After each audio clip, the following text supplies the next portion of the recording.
Hey everybody, welcome to my channel. I am Raphael and I am here to review Season 2, Episode 2 of College Hill Celebrities Who Are Late to Everything edition. We start the episode off the following morning and everybody's waking up. They're all getting ready for their first official day of class.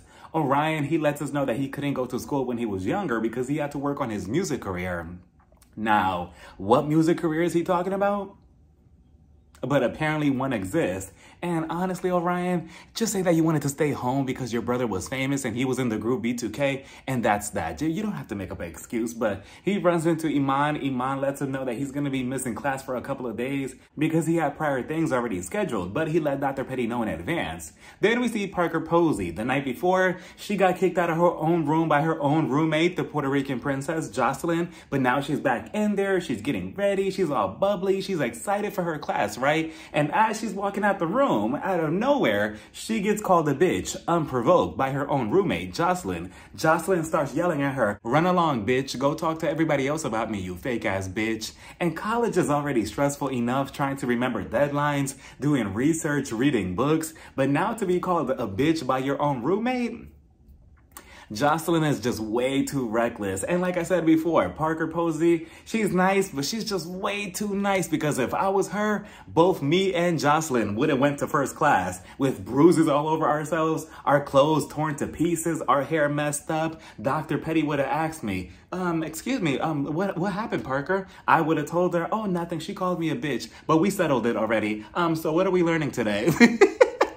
Meanwhile, we see Amber Rose, her forehead tattoo, and Quay all waking up together. Amber is having flashbacks of her childhood because she's listening to Jocelyn just scream at Parker unnecessarily, and she's telling Quay, I just don't like this toxic environment. Like, what is she doing? Why is she yelling like this? And you must be a miserable person to wake up so early in the morning, get mad at your own roommate for something that you did, and then call her a bitch. Like, you know, for me personally, I don't call anybody a bitch until maybe 11:30 in the morning, sometimes 10, depending on the situation.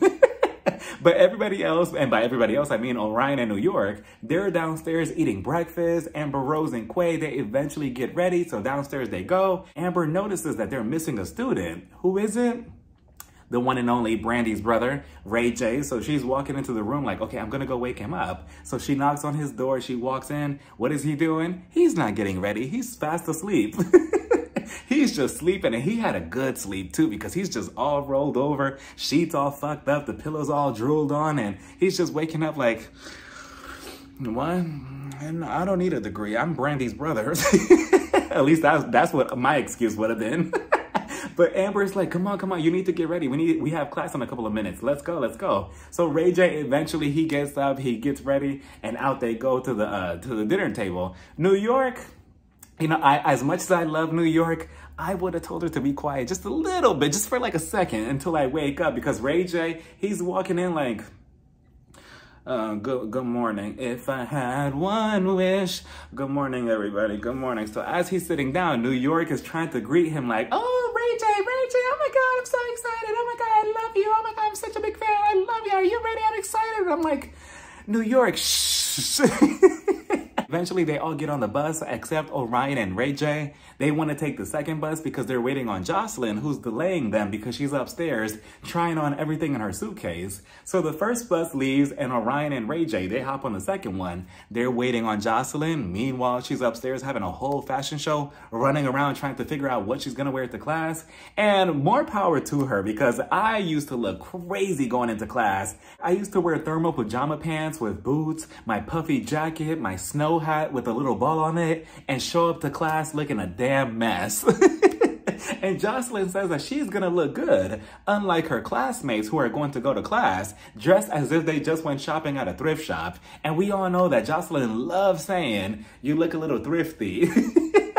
And there's nothing wrong with shopping at a thrift shop. You know, you can find a couple of nice pieces there. Orion and Ray J decide that enough is enough, so they get the bus on the go. As Jocelyn is coming down the stairs, she's looking at the bus leave her like, wow, really? F you, are you serious? Eventually, though, the bus makes its way around, and I wish that the bus would have just kept going and would have just left Jocelyn at home like that, especially with the way she's behaving. But they make the U-turn to pick Jocelyn up, and as soon as she slides the door open, she starts cursing at both of them like, fuck you, Ray J. You're fake and you're straddling the fence. Jocelyn loves saying that somebody's straddling the fence for her. She was just like, fuck you, I can't believe this. Like, you just left me like this? Why would you just leave me? Then she turns her attention over to Ryan and she tells him, and you know what? You're fake as fuck too because you haven't spoken to me all morning. Like, just unprovoked. And I guess the word of the day is fake. She's just calling everybody fake. Orion is just looking at her like, what are you talking about? Just get on the bus. Like, I didn't tell the driver to go. What are you talking about? So she's continued yelling at both of them and cursing both of them out. They're like, okay, Jocelyn, come on. We have to get to class. Let's go. Let's go. Eventually she gets in, but not without a fight. Orion. You know, Orion, I love that he's so smooth with everything. He's just telling Jocelyn, look, Jocelyn, like, relax. It's not that serious. Just relax. We're going to go to class. It is what it is. And then Ray J, he whispers over, maybe we should have gone on the other bus. They get to the campus and already Jocelyn is isolating herself away from the group. She's walking ahead of them. She's on her phone. Meanwhile, the rest of the group, they're all having a good time. They're taking selfies. Jocelyn already playing the victim. She says, oh, I'm not sure why they're isolating me. Why they're making me feel like this. Why do they hate me? I'm not understanding. They're giving me the title that the world has already given me. And I'm assuming that she means the villain. And Jocelyn, and no, it's actually the quite opposite, actually. Everybody loves you. It's just you're complicated to be around. You know, you're picking on the sweetest girl on the cast, Parker Posey. Who's gonna get into a fight with her? You make something out of nothing, and that's your own issue. You know, you're the one isolating yourself. You're the one that's constantly been trying to pick a fight with everybody. Their first class is African American literature, so they're introduced to their teacher, Dr. Jackie. She's teaching them on different formats of communicating, whether it's written, spoken, through music, or spiritually. So she asks them, so is anybody here spiritually inclined? New York, she raises her hand and she says that when she was in church, she had certain songs that she felt connected to, so she starts singing one of them. Amber, she follows that up by asking Dr. Jackie, do black churches really exist? Everybody in the room is looking at her. They're all uncomfortable. But she follows that up by saying, I mean, yeah, technically they do exist. But I mean, it's kind of something that was forced upon slave masters. And it just kind of became a habit. Quay, who's sitting right next to her, who just found out that she's an atheist the last episode, he's feeling the most uncomfortable. In his confessional, he says he grew up in a Christian household and he went to church. So he doesn't like the topic of slavery and religion to be used in the same conversation, which I don't get the correlation. But then again, I'm not religious, nor do I go to church. He also says that he's bothered by her comment because he believes that God is the light and God is the way. And if he wants to believe that, then that's on you, Quay. You know, you believe what you want to believe. Amber's not going up to you and telling you that you're not allowed to believe that. You're allowed to believe whatever you want when it comes to religion. So Dr. Jackie, she tells Amber, correct, but like many other things that black people were given, they were given the church and they put their own spin on it and boom, now we have black churches. The next class is African American history and the professor, Dr. Robinson, he's given a history lesson on white supremacy and how Europeans basically use religion, Christianity as a weapon, and if you didn't believe in it, they would try to convert you. As he's going on about it, Amber Rose, she's like cheering, she's like, yes, exactly, and I don't know, I just feel like Amber should have just been like all the other classmates and just listened to what he was saying instead of just trying to be like, oh yeah, see, exactly, he's proving my point. I told everybody that religion is terrible, that's why I'm an atheist. At least that's the vibe that I was getting off of her. I'm not sure, but New York confesses that she has a fiance, which that was news to me. I never knew that. And I've been following her career from the very beginning. So she kept him hidden pretty well. And he's also white. So when she's seeing the injustice play out on TV, on the news worldwide, when it comes to black people, when he tries to comfort her, she's looking at him like, ugh, get away from me. I don't want you right now. You're basically the enemy because he's white. So sometimes things are a little thrown off in their household. And I will assume if he's your fiance and your soulmate, as you say, that the level of comfortability will be there enough for you to express your feelings, your emotions, your thoughts, your everything to this other person. But then again, I'm not in her shoes to feel what she feels. So then Dr. Robinson, he tells everybody, okay, so we're going to have an assignment that everybody has to pair off together with. Jocelyn, she raises her hand and oh, I could not believe she was asking this to the professor. And he was just looking at her like, what? She was just like, well, you know what? Everybody's kind of isolating me right now. So I'm just kind of off to an island by myself. And I'm like, Jocelyn, you are not telling a professor this, like, you know, go play your game somewhere else.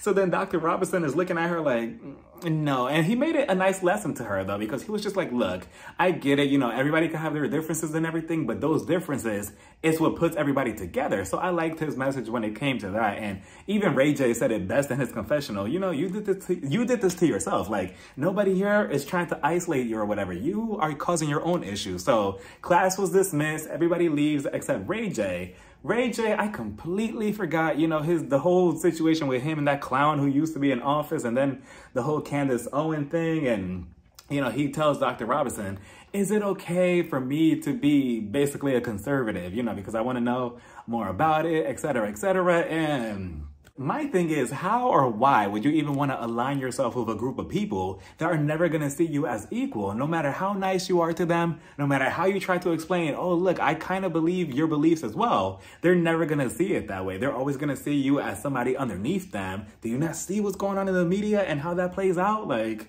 I just don't see how Ray J or what Ray J sees in this whole situation that's beneficial towards him. Jocelyn has a one-on-one meeting with Dr. Petty outside to talk about how she's feeling isolated. Nobody's talking to her, you know, basically being delusional. Dr. Petty, oh, I wish that Dr. Petty would have been like, everybody's isolating you, right? Sure. I've seen season 1 to 3 of Love and Hip Hop Atlanta. I know your bullshit, Jocelyn. She lets Jocelyn know that she's forgetting the reason why she's on the show in the first place, to collect the BET Plus check, but to also show her daughter that she could get a degree. So she just needs to cut the BS and get back on track. So Jocelyn says, okay, fine, I understand. I forgive, but I won't forget. Everyone else is talking about how Jocelyn is the problem, and she keeps coming at New York, her dog, Ray J, Orion, Parker, she kicked her out, and it's only day 2. Then we see New York talking to 2 students about their locks. Orion, he comes on over, and if I was the students, I would have melted. I would have been like, hey, Orion, I mean, I saw your video on Twitter the other day. But Orion, again, he's so smooth and everything and very charming, like New York said. New York? In the confessional, she was just like, oh, he's just so charming, and, you know, he's gonna be a problem. They get back to the house and they all decide to lounge around the house outside. They hear a church bell from a distance. New York tells Amber, oh, do you hear that? Amber, being an atheist and somebody who doesn't believe in the church, religion, or God or anything, she tells New York, yeah, I hear it, but I really don't care to hear it. Like, it doesn't mean anything to me. So New York was just like, do you really not believe in Jesus Christ? She's so cute. Amber was just like, I mean, I think I believed in him at one point that he existed, but just not the way that everybody else does. And New York was just like, oh, wow. So you're like, you just don't believe in anything? Amber was just like, no, not necessarily. I don't care about any of that. And Quay, he's sitting right in between them. And, you know, Quay was already in his feelings last episode when he found out that she's an atheist. So now he wants to question her. And he tells Amber, so do you really not believe in religion, God, anything, like at all? Amber basically said that it's a bunch of bullshit, but she does like the fictional stories in the Bible, and that's as far as it gets. She also goes on to say that, you know, her mom said that some chariot is going to open up from the sky and come take her, and she just does not believe in any of that. She also finds it hypocritical how people go to church, yet they fuck somebody's husband. I mean, I understand her explanation. I get it. But Quay, he's getting upset about it. And I'm like, how are you getting upset about this when you asked Amber about the church question? Like, you already knew the answer last week or last episode that she was an atheist. Why continue on if it's just going to piss you off even more? It's not like you were going to try to bring her onto your side. Like, oh, come over here. Now you're going to believe in religion after this conversation. It doesn't work like that. Quay, she could think this way, and that's fine too. You know, don't get upset. Don't ask questions that you already know the answers to and then get upset about it. And, you know, this also brings me back to a conversation that I had with somebody recently. It reminds me of a situation. Somebody was trying to talk to me about God and, you know, preach to me about prayer, et cetera, et cetera. And like I said before, I lean more towards Amber Rose's way of thinking about religion and God. And I respectfully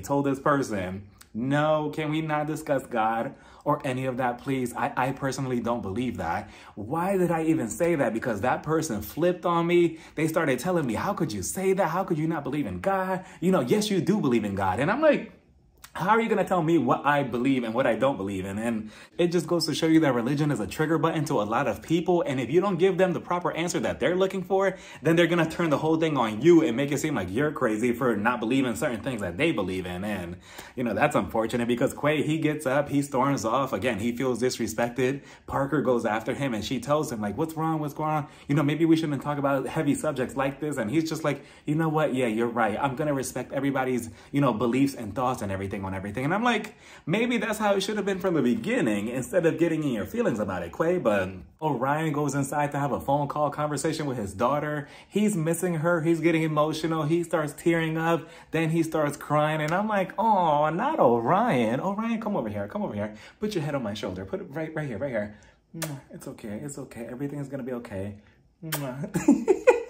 He's so cute. But meanwhile, upstairs, New York is asking Amber about her curriculum again. And I'm like, not again with this shit, New York. But New York was just like, yeah, you have a different curriculum than us, right? Amber was just like, it's curriculum. So we go over this whole conversation and pronunciation, how to pronounce it. So they all get ready to head out to this restaurant. They hop on the bus and off they go. Except Ray J and of course, Jocelyn, who's upstairs having another fashion show. And you know what, Jocelyn, I get it because we all like to look nice when we leave the house. But if you know that it's going to take you a long time, you need to pace yourself. You know, I'm pretty sure that these plans weren't last minute. They knew they were heading out. You could have gave yourself some time to get ready. I always give myself at least 2 or 3 hours to get ready in advance if I have to go somewhere, you know, look at the material.